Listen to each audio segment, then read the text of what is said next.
그리스도인의 삶은 예수를 믿고 구원받는 그것이 전부가 아닙니다. 구원받아 하나님의 자녀가 된 순간부터 우리는 새로운 피조물로서 믿음의 삶을 살아가야 합니다.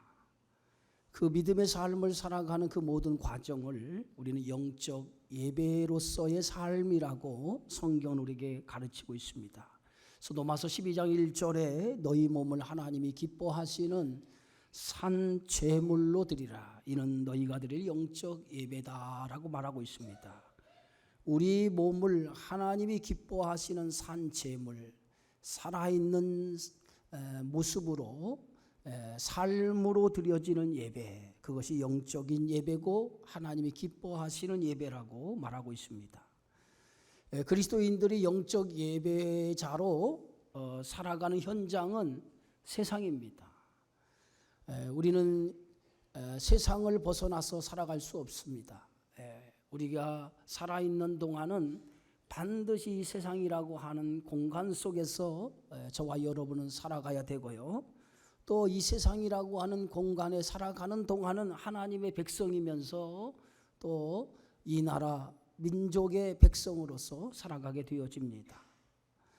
세상에서의 삶은 가정과 이웃, 또 사회적인 관계 속에서 살아가는 것도 있지만은 한 나라의 국민으로서 책임을 가지고 살아가는 것도 있습니다. 우리가 좋든 싫든 우리가 태어나면서부터 우리는 이 나라의 대한민국의 국민이 되어지는 겁니다.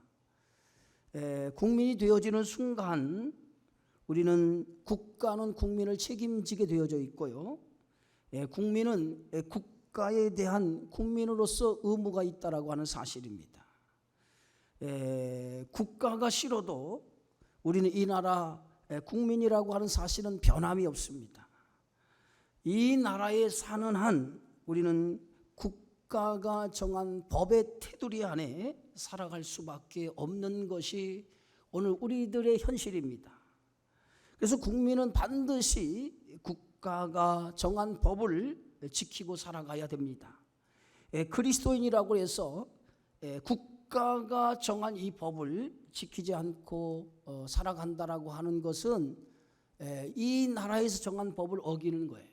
그래서 반드시 국민으로서의 이 국가가 정한 법을 지키고 살아가는 것이 우리들의 의무라고 말할 수 있을 것 같습니다. 그런 의미에서 로마서 13장에서 사도 바울은 우리에게 각 사람은 위에 있는 권세에 복종하라. 권세는 하나님으로부터 나지 않음이 없나니 모든 권세는 다 하나님께서 정하신 바다라고 말하고 있습니다. 어쩌면 이 본문의 말씀은 상당히 우리가 깊게 또 신중하게 다뤄야 될 본문입니다만은 그러나 이 본문에서 가지고 있는 내용을 잘 우리가 새겨서 정말 한 나라의 국민으로서 또 세운 권세자 앞에 복종하는 이 말씀의 참된 의미가 무엇인가를 다시 한번 새기는 그런 귀한 계기가 되어져야 될 줄 믿습니다. 바울이 위에 있는 권세에 복종하라 라고 이렇게 말씀하는 것은 당시 유대인들은 로마 치하에서 살고 있었고 대다수 로마 교인들 가운데는 유대인들이 많이 있었습니다. 그 유대인들이 대다수 로마 교인들 가운데 있는데 그들은 로마 정부에 대한 상당한 반발감을 가지고 있었다고 하는 사실이죠. 유대 나라는 당시 로마의 식민지 국가입니다. 로마의 식민지 국가로서 유대인들은 그 식민지 국가 체제에 살고 있었고 그리고 많은 유대인들은 로마에 살고 있으면서 로마 정부의 간섭과 로마 정부의 법 테두리 안에 살 수밖에 없었는데 그런 가운데 저들은 상당히 많은 어려움을 당하고 있었다고 하는 사실입니다. 특별히 저들은 로마 정부로부터 많은 세금을 착취당했고 그리고 심지어 그런 세금 착취뿐만 아니라 그들은 식민지 국가로서의 살아가는 상당한 어려움에 직면하고 있었습니다. 그래서 당시에 유대인들은 로마로부터 독립을 쟁취하기 위해서 많은 노력을 시도했던 것을 우리가 보게 되어집니다. 그런 정치적인 민감한 시대에 살고 있는 그러한 그리스도인들을 향해서 주시는 말씀이 오늘 본문의 말씀인데요, 오늘 사도 바울은 모든 권세는 하나님으로부터 주어진 것이다. 그러므로 그리스도인들은 그 권세 앞에서 복종하는 것이 오늘 당연한 의무라고 우리에게 가르치고 있습니다. 위에 있는 권세에게 복종하라고 하는 그 이유는 그 모든 권세는 하나님으로부터 왔다라고 하는 것이 바울의 신앙입니다. 비록 그 권세를 얻은 자들이 권세를 누리고 있지만, 그러나 그 권세를 허락하는 그 모든 권세를 주관하는 것은 하나님이라는 거예요. 바울의 이 사상은 하나님이 이 역사를 다스리시고 통치하신다라고 하는 그런 사상 속에서 오늘 바울은 모든 권세 앞에 복종하는 것, 그것이 하나님이 세우신 질서 유지를 위해서 세우는 그 질서에 순종하는 것이라고 우리에게 가르치고 있습니다. 여러분, 이 땅의 모든 것에는 질서가 있습니다. 보이는 질서도 있고 보이지 아니하는 질서가 있습니다. 그러나 그 질서가 무너지면 혼란이 찾아오게 되어지죠. 그래서 모든 권세자를 세운 이유도 하나님이 세우신 질서를 유지하는 차원에서 이 권세자를 세웠다라고 사도 바울은 말하고 있습니다. 여러분, 세상이 타락한 것은 하나님이 세우신 질서가 무너진 순간부터 세상이 타락하기 시작했어요. 아담과 하와가 하나님이 먹지 말라고 하는 선악과를 먹음으로 인해서 하나님이 세우신 질서가 무너지게 되어지고, 그 무너짐으로 결과가 인간에게 사망이라고 하는 죽음이 찾아왔어요. 결국은 질서가 무너짐으로 해서 생겨진 그 모든 악영향은 결국 인간이 짊어져야 할 짐이 되어졌다라고 하는 것입니다. 타락은 하나님이 세우신 질서가 무너진 것이 출발되어졌어요. 그 결과로 혼돈과 공허와 흑암이 찾아왔고, 그 결과가 바로 죽음이라고 하는 것을 성경은 우리에게 가르쳐주고 있습니다. 여러분, 세상이 만들어지기 전에 창세기 1장에 보면 세상이 만들어지기 전의 모습을 세 가지로 우리에게 표현하고 있는데, 혼돈과 공허와 흑암이 가득했다라고 말하고 있습니다. 이것이 세상이 만들어지기 전의 모습이에요. 혼돈, 공허, 흑암, 이것은 질서가 없는 무질서한 상태로 되어져 있는 상태가 세상이 만들어지기 전의 모습이었습니다. 그런데 여기에 하나님의 신이 수면에 운행하시니라, 하나님의 신이 운행하시면서 무질서한 혼돈의 세계 속에서 하나님의 질서를 통해서 세상이 창조되어지기 시작하는 것을 우리는 성경을 통해서 봅니다. 오늘 창세기 1장 2절에 땅이 혼돈하고 공허하며 흑암이 깊음 위에 있고 하나님의 영은 수면 위에 운행하시니라 라고 말하고 있습니다.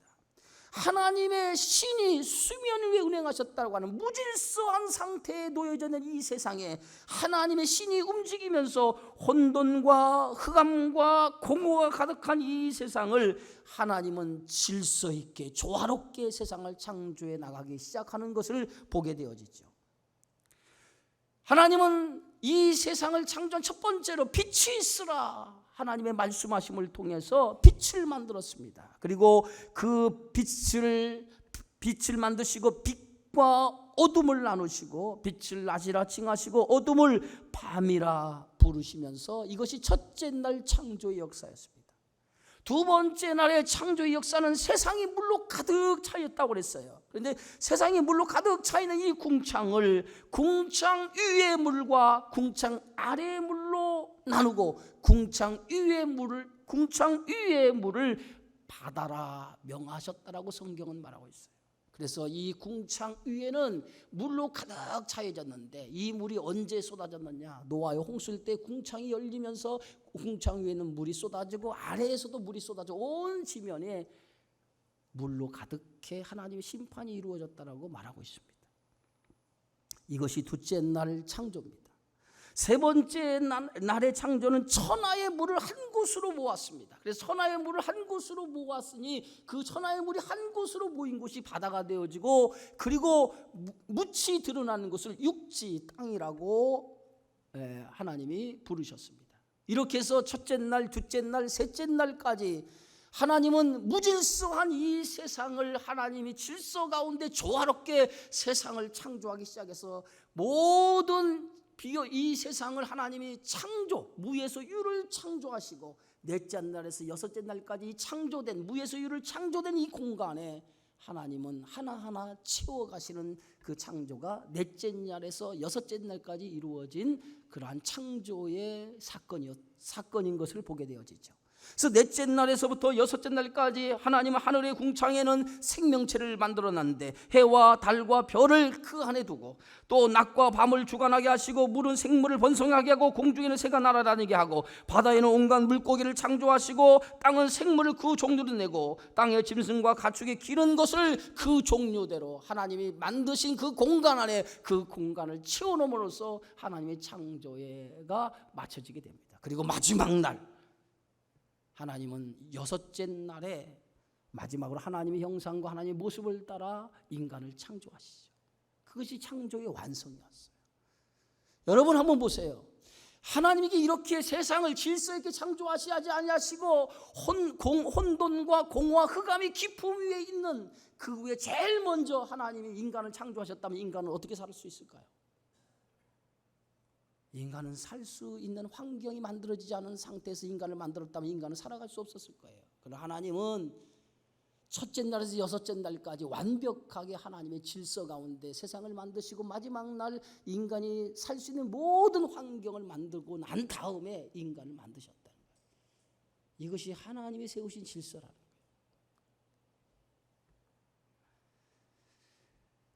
마태복음 22장에 보면 바리새인들이 자기의 제자들을 예수님께 보내어 예수님을 시험할 목적으로 아주 미묘한 질문을 예수님께 던지게 되어지는 장면을 보게 되어집니다.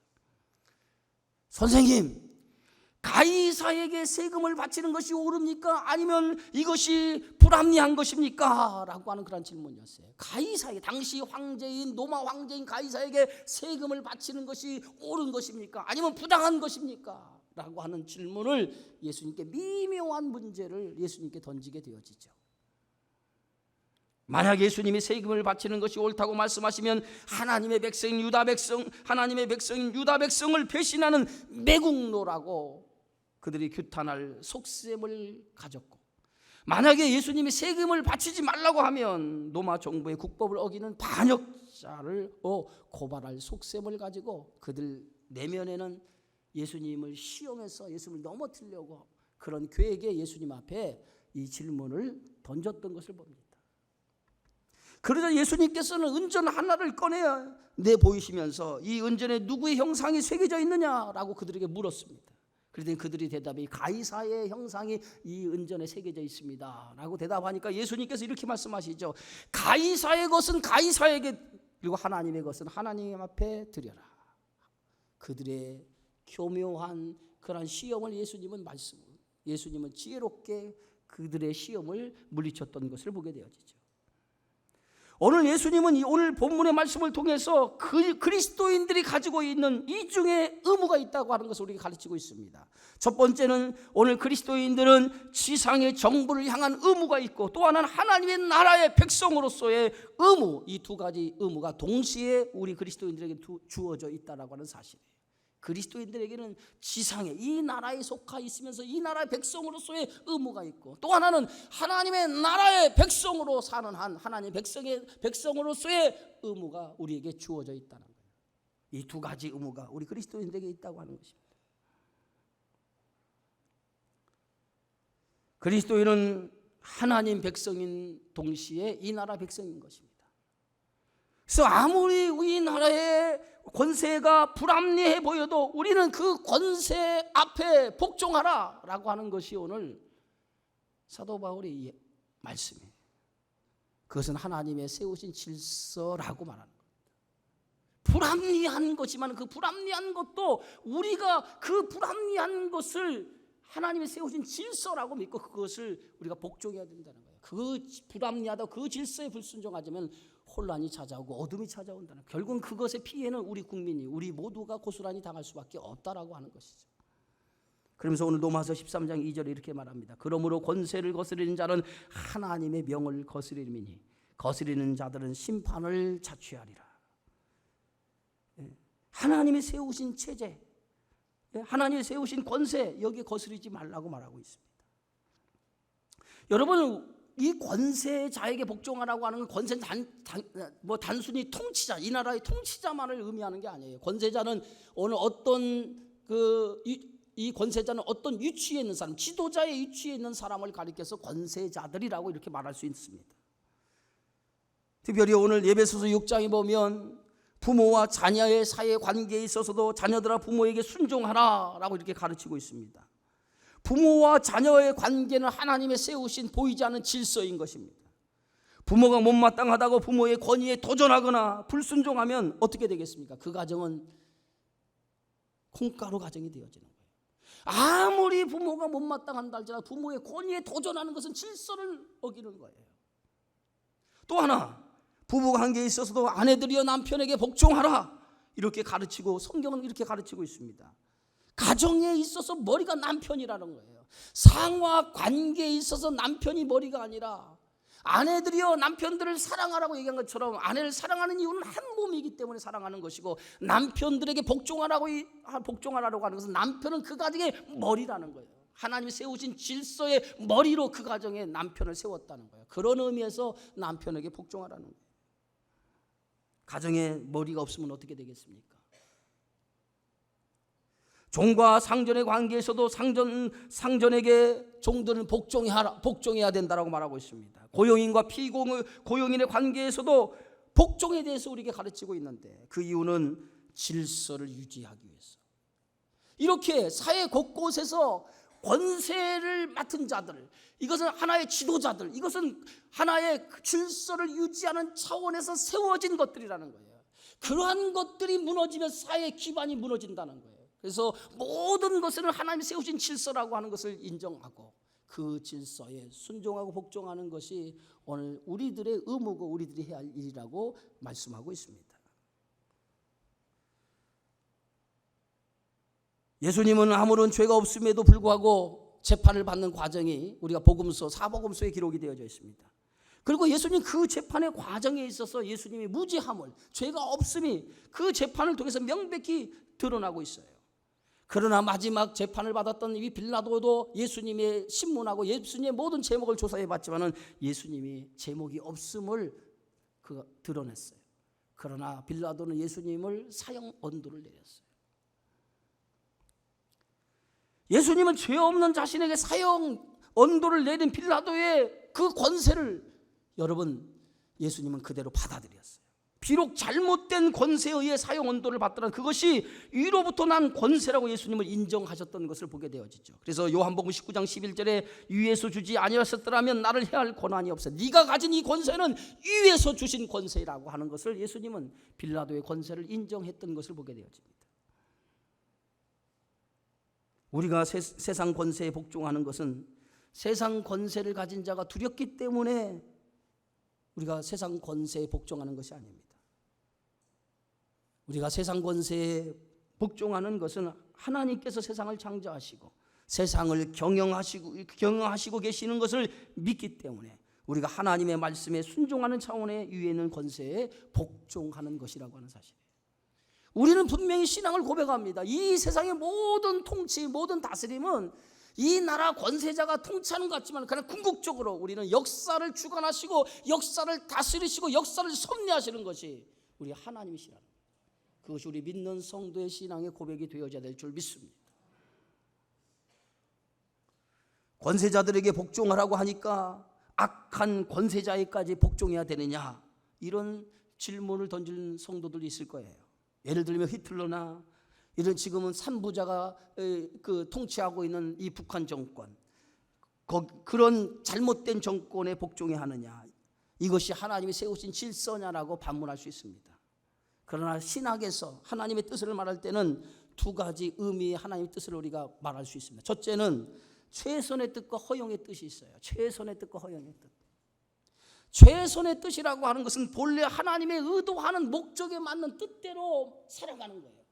하나님이 이 세상을 만들 때 본래 하나님이 의도하는 뜻이 있어요. 그것은 선하고 하나님이 원하시는 뜻 가운데 역사가 발전되기를 원하는 것이 하나님의 뜻이에요. 그러나 인간의 역사는 그렇게 흘러가지 않았어요. 하나님이 의도하는 뜻대로 흘러가지 않았어요. 인간은 끊임없이 하나님의 의도하는 역사에 반해서 역사를 이끌어가는 것을 보게 되어지죠. 그러다고 하면 그것을 뭐라고 얘기할 수 있을까? 그것은 하나님의 최선의 뜻이 아니라 허용의 뜻이라고 우리는 생각해 볼 수 있다는 거예요. 허용의 뜻은 하나님이 의도하지 않는 뜻이라는 거예요. 다시 예를 들면 이스라엘 백성이 가나안 땅에 살면서 이미 주변에 여러 나라들이 왕 제도를 도입을 했어요. 그래서 왕 제도를 도입해서 그들의 나라가 기강이 세워지고 국권이 세워지는 것을 보고 이스라엘 나라는 우리도 왕을 세워달라고 오늘 제사장이 요구를 했어요. 우리도 다른 나라처럼 왕정 정치, 왕을 세워서 왕이 나라를 다스리는, 제사장이 나라를 통치하는 나라가 아니라 왕이 세워서 왕이 나라를 다스리는 그런 나라가 되게 해달라고 그들이 요구를 했어요. 그런데 그것은 하나님의 뜻에 반한 요구였어요. 그런데 하나님께서는 그것을 어떻게 합니까? 그들의 요구를 받아주죠. 그들의 요구를 받아들여요. 왕을 세움으로 인해서 많은 폐단이 있는 것이 예상되어지만 그들이 강력하게, 이스라엘 백성이 강력하게 요구하니까 그들의 요구를 하나님이 허용을 합니다. 받아들였다고 하는 것은 하나님이 원해서 인정했다고 하는 것이, 그들이 강력하게 요구하니까 그들의 뜻에 허용했다고 하는 거예요.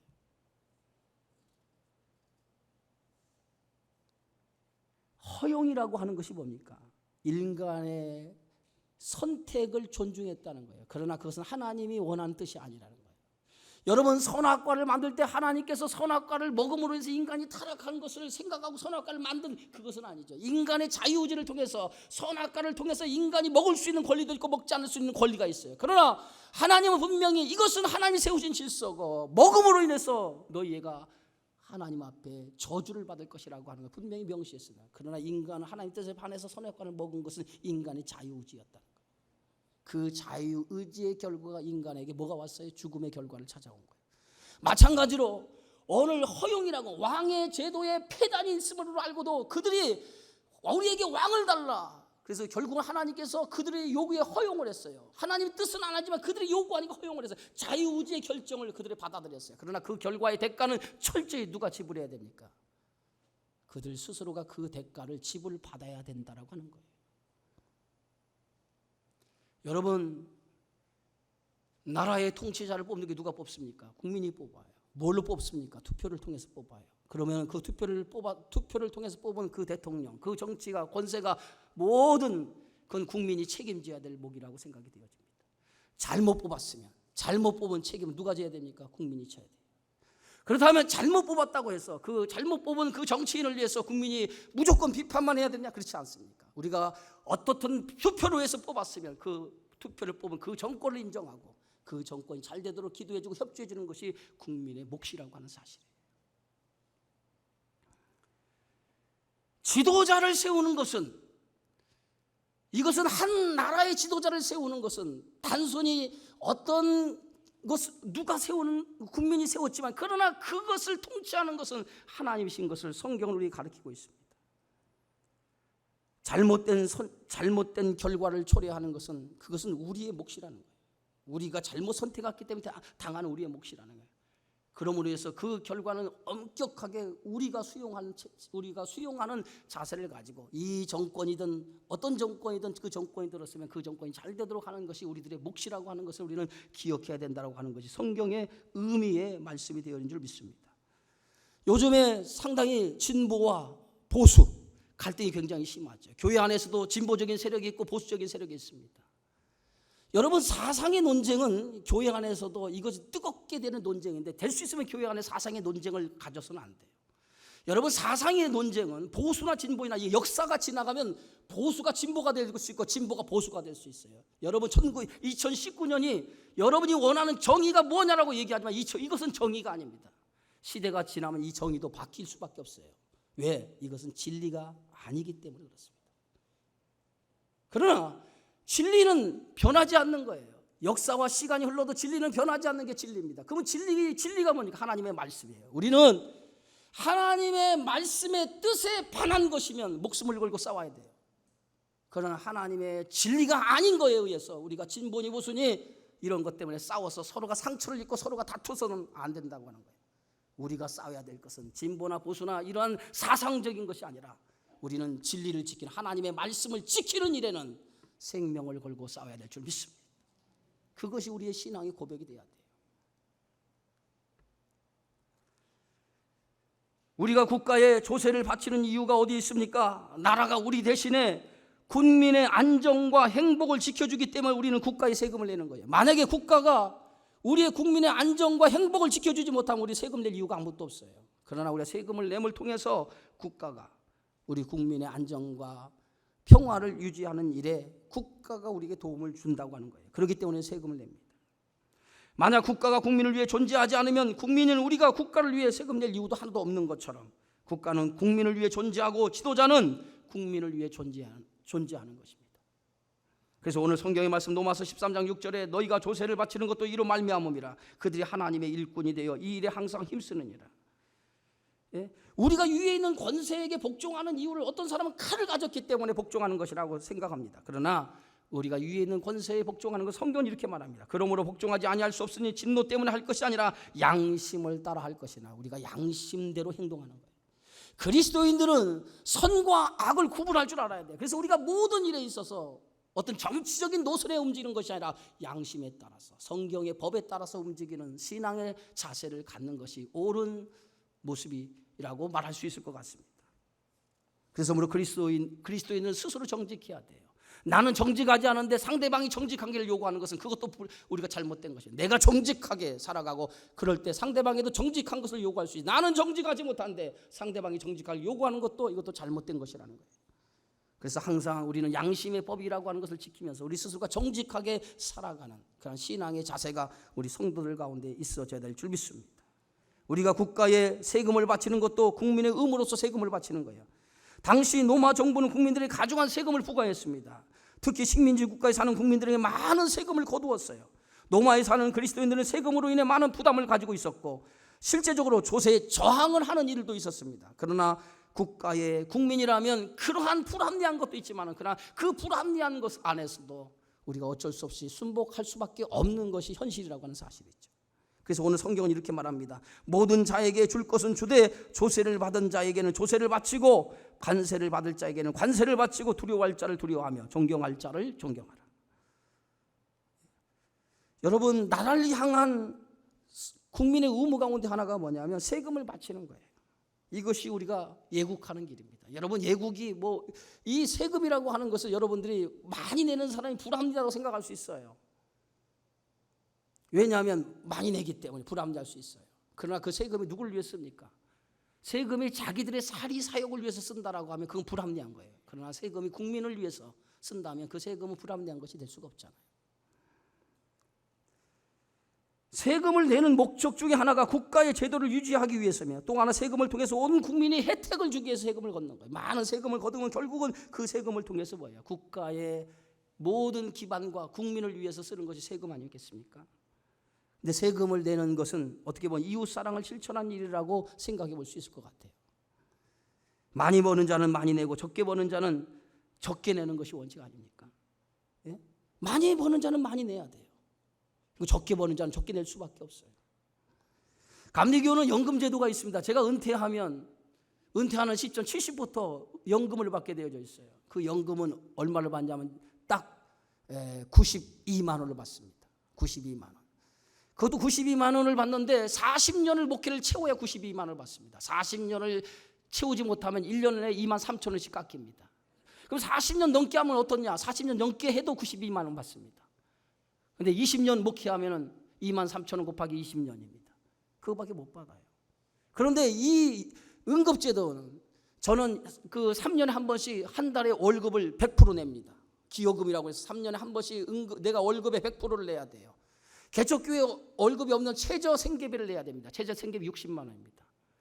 3년에 한 번씩 내고 저는 제가 받는 월급의 100%를 3년에 한 번씩 내야 돼요. 그리고 우리 교회의 경상비의 20%를 응급비로 냅니다. 그렇다고 하면 개척교회는 응급비 얼마 내요? 개척교회는 응급비 1년에 많이 내봤자 한 5만 원, 6만 원 내요. 우리 교회는 몇백만 원 냅니다. 그러나 받는 것은 똑같이 받습니다. 개척교회에서 은퇴한 목회자나 저나 은퇴하면 똑같이 92만 원 받아요. 40년 목회했을 때. 많은 사람들이 불합리하다고 생각합니다. 많이 냈으면 많이 받아야지. 왜 불합리하게 많이 낸 사람이 적게 받냐 이렇게 얘기합니다. 그러나 성경의 원칙에 어긋나는 거예요. 성경은 공평입니다. 평등입니다. 저는 감리교 제도가 정확하게 평등의 원칙을 지켰다고 생각합니다. 통합 측의 응급제도는 부은 것만큼 받아요. 자기가 얼마나 많이 부었냐 부은 것만큼 받습니다. 그러나 감리교는 그렇지 않습니다. 내가 많이 부어도 92만 원밖에 못 받습니다. 이것도 재정이 고립되면 얼마를 받을지 몰라요. 지금은 응급제도가 많이 재정이 고립돼가지고 점점 응급비가 깎이고 있습니다. 은퇴할 때는 50만 원을 받을지는 몰라요. 그러나 그것도 역시 이 감리교 제도 안에 평등의 제도 안에 만들어진 법이기 때문에 우리는 이거 수용할 수밖에 없는 거예요. 불합리하다고 생각하면 안 돼요. 많이 번 사람이 많이 내는 게 당연합니다. 억울하게 생각하지 마세요. 의료보험이요. 의료보험 많이 번 사람이 많이 내더라고요. 지난번에 얘기하니까 많이 번 사람 많이 내더라고요.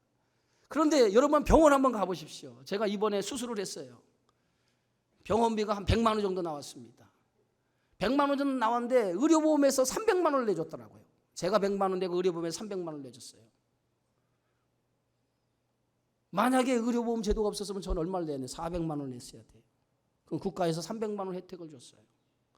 저희 집사람은 5가지 병을 가지고 있어요. 매달 병을 돌려가면서 가고 있어요. 아마 우리 집사람이 의료보험 혜택을 안 받으면 파산했을 거예요. 암에 걸리는 환자는 5%밖에 내지 않더라고요. 국가에서 많은 돈을 내요. 그러면 그 많은 돈을 누가 배당합니까? 많이 번 사람이 낸 거예요. 사실 어떻게 억울할 수 있어요. 난 병원 한 번 안 갔는데 많이 돈을 냈으니까 억울할 수 있어요. 그러나 억울하지 마세요. 가난한 사람을 위해서 내가 봉사했다고 생각하면 감사하게 생각하세요. 내가 많이 벌었기 때문에 가난한 사람을 도와줬다고 생각하세요. 기본적인 우리 사고가 하나님의 나라의 백성의 사고를 가져야지 내가 아깝다 억울하다 이렇게 생각하지 마시고 여러분이 살아있는 동안에 많이 기부하시기를 부탁을 드리겠습니다. 얼마 전에 웨런 머핏이라고 하는 분이 세계적인 부호인데 그는 자기의 재산의 4조 원을 기부를 했어요. 이것이 처음이 아닙니다. 여러 번 기부를 했어요. 4조 원이나 기부했어요.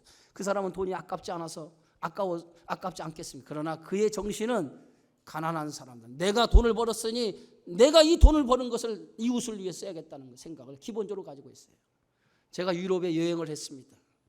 가장 관심 있는 게 교육부의 의료 분야, 복지에 대한 거에 가장 관심을 가지고 질문을 던졌습니다. 가이드에게. 이 나라는 복지 정책을 어떻게 하고 있습니까? 그러니까 그들은 세금으로 50% 떼가고 있습니다. 그러더라고요. 세금으로 50% 떼가고 있대요. 돈을 벌면 월급의 50% 세금을 떼가고 있다는 거예요. 그럼 국가가 뭐 해주냐? 국가가 교육비를 면제해 준다는 거예요. 그래서 자기 나라는 교육을 드는데 무상교육이라는 거예요. 의료 책임진다는 거예요. 그리고 뭡니까? 건강식품까지 준다는 거예요. 자기들은 뭐만 합니다. 집 렌트비. 우리는 집값이 많이 올라서 외국에는 집을 렌트에 살아요. 그래서 자기들이 돈 버는 50% 가지고 집 월세만 내면 되고 나머지 좀 남은 거 가지고 휴가철이 되면 놀러 간대요. 그것으로 땡이래요. 여러분, 복지국가로 가는 길에는 희생이 있어야 돼요. 희생이 있어요. 예전에는 저는 학비를 못 내가지고 제가 아르바이트 하면서 학비를 벌어 학교를 다녔어요. 그래서 늘 지금도 뭐냐면 학비 내는 꿈이 꿔요. 학비 못 냈다고 선생님부터 야단받는 꿈이 꿔요. 지금 고등학교까지 무상교육이에요. 앞으로는 대학까지 무상교육입니다. 그렇게 되지 않겠어요? 많이 버는 사람 많이 내세요. 많이 버는 사람 많이 내세요. 어려운 사람을 도와줘야죠. 성경적인 가치예요. 이게 성경적인 가치지. 왜 성경적인 가치를 거부합니까? 성경적인 가치에 살아야 되죠. 우리는 세상에 공평한 하나님의 백성으로서 공평하게 살아가야 될 권리가 누구에게 있다고 하는 것을 여러분 아시고 우리는 늘 어떤 정책적인 거에 대해서 이것이 옳고 그르니 판단하기 전에 성경의 법칙이 뭘 원하는 건지를 생각해 봐야 돼요. 성경에서 원하는 법칙이 뭔가를 먼저 생각하고 거기에서 행동하는 것이 신앙의 사람이라고 하는 것을 여러분 믿으시기를 바랍니다. 세상에는 어느 나라든 완전한 나라는 없어요. 완전한 나라는 없습니다. 완전한 가정이 없는 것처럼 완전한 나라는 없어요. 이상적인 나라는 이 세상에는 없어요. 완전한 나라는 하나님 나라밖에 없습니다. 그리스도인은 이 땅에 사는 동안에 한 가지를 명심해야 돼요. 빛과 소금의 역할을 감당해야 돼요. 빛의 역할, 소금의 역할. 이것이 우리에게 주신 사명인 걸 여러분 아시고, 어두운 곳에 빛을 밝히고 부패에 썩어져간 소금이 되는, 그리고 우리 스스로가 정직하게 살아가려고 노력하셔야 돼요. 저는 올해 처음으로 세금을 냈습니다. 세금을 내고, 종교인 과세로 인해 세금을 냈어요. 처음 신고해서 세금 낸 사람이에요. 얼마를 신고했느냐? 정확히 제가 받은 월급과 상여금, 종교인은 월급과 상여금만 보고하도록 되어 있어요. 그래서 제가 받은 정확히 월급과 상여금 100% 고백, 100% 그대로 신고했어요. 그래서 세금 나왔어요. 그대로 냈습니다. 억울하게 생각하지 않습니다. 여러분, 정직하게 삽시다. 우리에게 주신 빛과 소금의 역할을 감당하시고, 무엇보다 있는 사람은 가난한 자를 돌보고 어려운 사람을 돌봐서 이 사회가 보다도 공평한 사회, 이 사회가 보다 아름다운 사회, 그래서 하나님 나라의 가치가 실현되는 아름다운 나라가 되는 일이 영적 예배자로 살아가는 우리들의 모습인 줄 믿고, 그와 같은 삶이 우리의 생활 속에 이루어지기를 주의 이름으로 축원합니다. 거룩하신 아버지 하나님, 감사합니다. 오늘도 우리에게 주신 이 생명의 말씀을 기억하게 하시고, 우리가 세상에 살아가면서 하나님 나라 백성으로서 늘 그것을 가슴에 새기며 이 땅에 하나님의 공의와 정의를 이루어 나가는 일에 최선을 다하는 저희 모두가 되어지게 하여 주시옵소서. 예수님의 이름으로 기도하옵나이다. 아멘.